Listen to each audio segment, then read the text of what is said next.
বড় পীর আব্দুল কাদের জিলানী কয়, আল্লাহ জান্নাত লাগবো না, জান্নাত বলে লাগতো না। আল্লাহ জান্নাতের নাজ ও নিয়ামত লাগবো না। যারা বইছে এরা কয় কি কইরা? বড় পীর আব্দুল কাদের জিলানী।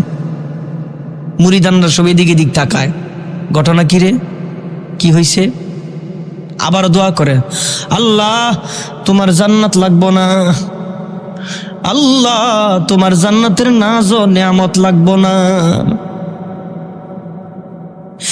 সমস্ত মানুষগুলি সামনে বসে বসে আজীব, আবার কিছুক্ষণ পরে ডাইকা কয়, আল্লাহ তোমার জাহান্নামও লাগবো না। আমি বড় পীর আব্দুল কাদের জিলানী রে তুমি জান্নাত দিলা, লাগবো না আমার জান্নাত। ও মাওলা তুমি জান্নাতের নাজ ও নিয়ামত দিলা, আমার লাগবো না। ঘটনা কি রে? কোনো কথা কয় না। ইলহামের মাধ্যমে আওয়াজ পায়, ও আব্দুল কাদের জান্নাত কেন নিবি না, জাহান্নাম কেন নিবি না? ফারিকুম ফিল জান্নাতি ওয়া ফারিকুম ফিস সাঈর।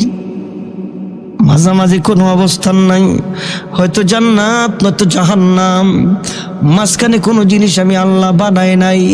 ঈমান পড়ছো একদিন জান্নাতে যাইবা, মান ক্বালা লা ইলাহা ইল্লাল্লাহ ফাদাখালাল জান্নাহ।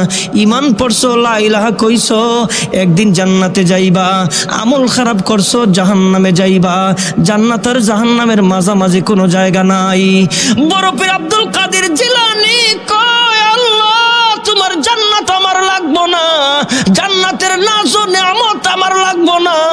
সবাই আজীব আশ্চর্য, জান্নাত লাগবো না কেন, জাহান্নাম লাগবো না কেন? এবার ডাইকা কয়, ও মাওলা আমি তো তোমার জান্নাতের আশায় ইবাদত করি নাই, আমি তো তোমার জান্নাতের আশায় সুবহে সাদেক থেকে একেবারে সন্ধ্যা পর্যন্ত না খেয়ে রোজা রাখি নাই। আমি নামাজ পড়ছি তোমারে পাওয়ার জন্য, আমি রোজা রাখছি তুমি মাওলারে পাওয়ার জন্য, আমি মুট কইরা গোপনে গোপনে দান করছি তোমারে পাওয়ার জন্যে। আয় মাওলা আমি দরজা বন্ধ কইরা লাইট বন্ধ কইরা আল্লাহ আল্লাহ জিকির করছি তোমার জান্নাত যাওয়ার জন্য না, তোমার জান্নাতের নাজ ও নিয়ামত পাওয়ার জন্যে না। ও মাওলা আমি তোমায় পাইবার চাই, এই জান্নাত দিয়ে আমি কি করব? এই জান্নাতের নাজ ও নিয়ামত দিয়ে আমি কি করব? जन्नत दो ज़ुख से या रब क्या करो, जन्नत दो ज़ुख से या रब क्या करो, आरज़ू है मैं तुझे देखा करो, आरज़ू है मैं तुझे देखा करो। আমি জান্নাত দিয়া কি করব, আমি জাহান্নাম দিয়া কি করব? আমি ইবাদত করছি তোমার জন্য, আমি রোজা রাখছি তোমার জন্য। কুল ইন্না সলাতি ওয়া নুসুকি ওয়া মাহইয়ায়া ওয়া মামাতি লিল্লাহি রাব্বিল আলামিন।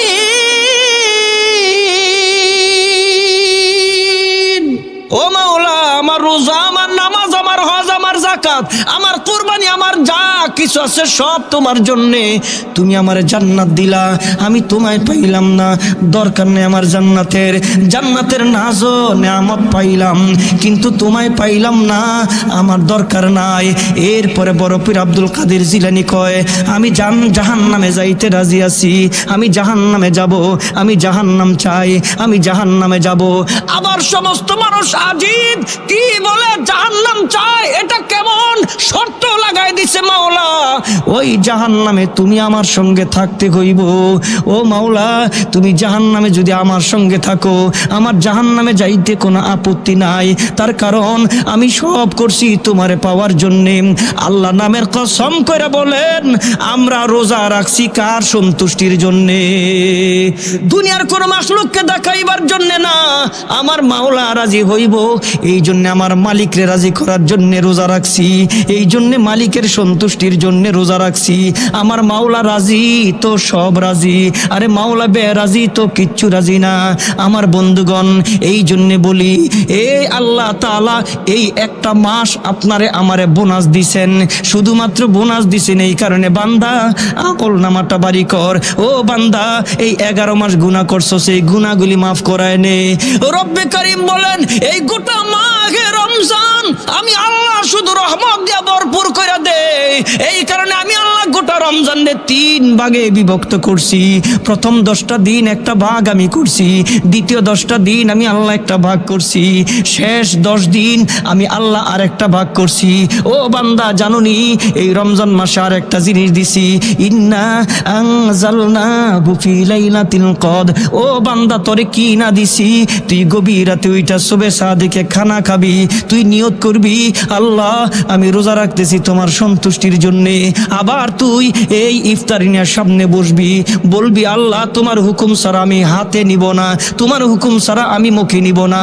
আমার আল্লাহ ডাক দিয়া কয়, ফেরেশতারা রে তাকায় দেখ, আমার বান্দার হাতে শক্তি, আমার বান্দার মুখের মধ্যে রুচির কোনো অভাব নাই, আমার বান্দা এরপরও হাত দেয় না, এরপরও খায় না, এরপরেও আমার বান্দা এগুলি মুখের মধ্যে দেয় না। জানো নি দরজা বন্ধ করে খাইলে মানুষ দেখবো না, জানো নি বান্দা দেখবো না, জানো নি কুকুরের মধ্যে ডুব দিয়ে পানি পান করলে কেউ দেখবো না। না, আমি আল্লাহর ভয় দরজা বন্ধ করে খায় না, আমি আল্লাহর ভয় হাতের মধ্যে শক্তি, মুখের মধ্যে রুচি, খায় না, আমি আল্লাহর ভয়। ও ফেরেশতারা সাক্ষী থাকিস, এই বান্দা যখন ইফতার সামনে নিয়ে বসে, হাতটা উঠাইয়া আমার কাছে বলতে দেরি, আমি আল্লাহ কবুল করতে দেরি করি না। আরো জবান খুলা জোরে কোন সুবহানাল্লাহ। এর চাইতে বড় নিয়ামত আল্লাহ পাক আপনাকে আমাকে কিচ্ছু দেয় নাই। অন্যদিকে রাসূল বলেন, ও ক্বালা রাসূলুল্লাহি সাল্লাল্লাহু আলাইহি ওয়াসাল্লাম, মান সামা রমাদান ঈমানান ওয়া ইহতিসাবা গুফিরা লাহু মা তাকাদ্দামা মিন যামবিহি ওয়া মা তাআখার। যদি কোনো মুমিন বান্দা রোজা রাখে ঈমান ও ঈমানের সাথে, ওয়া ইহতিসাবান ইখলাসের সাথে, গুফিরা লাহু মা তাকাদ্দামা মিন যামবিহি, আমি আল্লাহ তার পিছনের সব গুনাহ মাফ কইরা দেই। খুশি না আপনারা? না, আমি আবার কই সুবহানাল্লাহ কইয়া মসজিদটা গরম করে লইবেন। আমার আল্লাহ কয়, মান সামা রমাদান ঈমানান ওয়া ইহতিসাবান, আমার কোন উম্মত যদি ঈমান এবং ইখলাসের সাথে রোজা রাখে, গুফিরা লাহু মা তাকাদ্দামা মিন যামবিহি, আমি আল্লাহ তার জীবনের পিছনের সব গুনাহ মাফ কইরা দেই। সুবহানাল্লাহ। কই পাইবেন এগুলি কোন? কই পাইবেন কোন? আল্লাহ রোজাদার ঝগড়া লাগতে আইলেও কইছে, আনা সাহেবন আমি রোজাদার, এ কথা কইছে। এইটা কইল কি লিগা? এটা কেন কইল? হযরত আলী কয়, নবী কয় কি? রাগ কন্ট্রোল করতে পারি না, কয় রোজা রাখো। নবী আমার কয় রোজা রাখো। রাগ কন্ট্রোল করার ওষুধ বলে রোজা। এবার আসেন বৈজ্ঞানিকরা কি বলে, এই রোজা রাখলে কি হয়? এই রোজা রাখলে কি হয়? বড় লোকরা তো খাইতে খাইতে এত রোগ বিমার বানাইছে, এখন ডাক্তার দিও পারে না। কুরবানির গোস্ত, গরুর গোস্ত তো অ্যালার্জি, গরুর গোস্ত কত কিছু। এখন কুরবানি তো গরু দিয়া দেয়, খাসি দিয়া দেয়, ভেড়া দিয়া দেয়, দুম্বা দিয়া, কত কিছু দিয়া দেয়। কুরবানির গোস্ত যত খাইবেন কোন রোগ বিমার হবে না। সুবহানাল্লাহ কোন? ডাক্তাররা কইছে। আর কেউ যদি এই মাহে রমজানের 30টা রোজা রাখে, রোজা মানে কি না খেয়ে থাকা, রোজা মানে কি ঝগড়া না লাগা, রোজা মানে কি মিথ্যা কথা না কোয়া, রোজা মানে কি গুনাহ থেকে বিরত হওয়া, রোজা মানে কি সব জিনিস থেকে হেফাজত থাকা, রোজা মানে কি? রোজা মানে সংযত করা, নিজেকে কন্ট্রোল করা, আল্লাহ পাকের কাছে সুপর্দ করে দেওয়া। আল্লাহ আমি সব তোমার সামনে সুপর্দ করে দিলাম। আমার আল্লাহ ডাক দিয়া কয়, এ বান্দা তুই যখন থেকে নিয়ত করছো, যখন থেকে সুবে সাদেকে খানা খাইছো, যখন থেকে তুমি রোজার নিয়ত করছো, আমি আল্লাহ তোমার পিছনে রহমতের ফেরেশতা লেলাই দিছি, আর 24 ঘন্টা তোমার শুধু পাহারা দিতে থাকে আমার ফেরেশতারা। সুবহানাল্লাহ। আমার ভাইয়েরা, এজন্য মাহে রমজান এটা উম্মতি মুহাম্মদের জন্য অনেক বড় একটা নিয়ামত। কেউ যদি দোয়া নিয়ে কৃপণতা করে, দোয়া তো দোয়া ভাই, কার কাছে চাইতেছেন? যার কাছে কোনো জিনিসের অভাব নাই। আপনি এমন মানুষের কাছে গেছেন, এর কাছে অভাব, এটা নাই ওইটা নাই ওইটা নাই, কয়টা চাহিদা করবেন? কিন্তু দোয়া তো এমন জায়গায় করতেছেন রবের কাছে, মালিকের কাছে, তার কাছে খাজানার অভাব নাই, অভাব নাই খাজানার।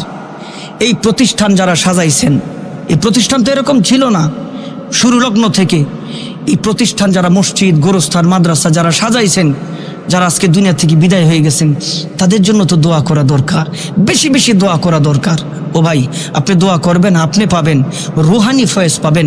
ভিন্ন একটা হাদিস আমার রসুল বলেন, মুসলিম শরীফের হাদিস, আমার রসুল বলেন, কোনো মাইয়েতের জন্য, কোনো মুর্দারের জন্য, অপরিচিত কোনো মুর্দারের জন্য যদি কেউ দোয়া করে, তাহলে এই দোয়াটা আল্লাহ পাক ওই মুর্দারের জন্য দেন, এবং ওই মুর্দারের রুহানি একটা দোয়া এই জীবিত মানুষের জন্য আল্লাহ পাক পাঠিয়ে দেন। দোয়া, দোয়ার কোনো বিকল্প না। দোয়া মখুল ইবাদা, সমস্ত ইবাদতের মগজ হলো দোয়া। এই জন্য বেশি বেশি বেশি বেশি করে দোয়া পড়া।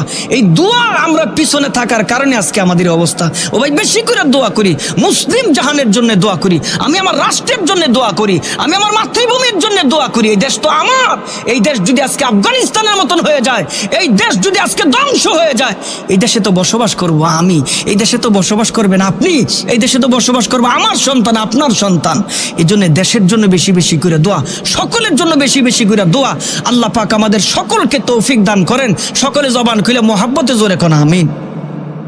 সমস্ত লোকজন বড় পীর আব্দুল কাদের জিলানীকে ডাইকা বলতেছেন, হুজুর বুঝি না, একটু বুঝায় বলেন। এবার হুজুর ডাক দিয়া কয়, আমি জান্নাতে গেলাম, আল্লাহর জন্য ইবাদত করলাম, আল্লাহ পাইলাম না, এই ইবাদত তো আমার কোনো প্রয়োজন নেই, জান্নাত তো আমার কোনো প্রয়োজন নাই। আমি জাহান্নামে যাব একটা শর্তে, যদি মাওলা আমার সাথে জাহান্নামে থাকে। আচ্ছা, আল্লাহ যদি জাহান্নামে যায়, জাহান্নাম কি জাহান্নাম থাকবো? কথা কয় না, জাহান্নাম থাকবো? আল্লাহু আকবার। এজন্য সবকিছু করবো আল্লাহর রেজামন্দির জন্য। আমার নামাজ যেমন আল্লাহর জন্য, আমার রোজাটাও ঠিক, জবান খুলে জোরে বলেন কার জন্যে? আল্লাহ পাকের জন্য। এই জন্য মুমিনের সবকিছু আল্লাহ পাকের জন্য হওয়াই উচিত। আল্লাহ পাক আমাদের সকলকে তৌফিক দান করেন। সকলে জবান খুলে মোহাব্বতে একটু জোরে বলেন আমিন।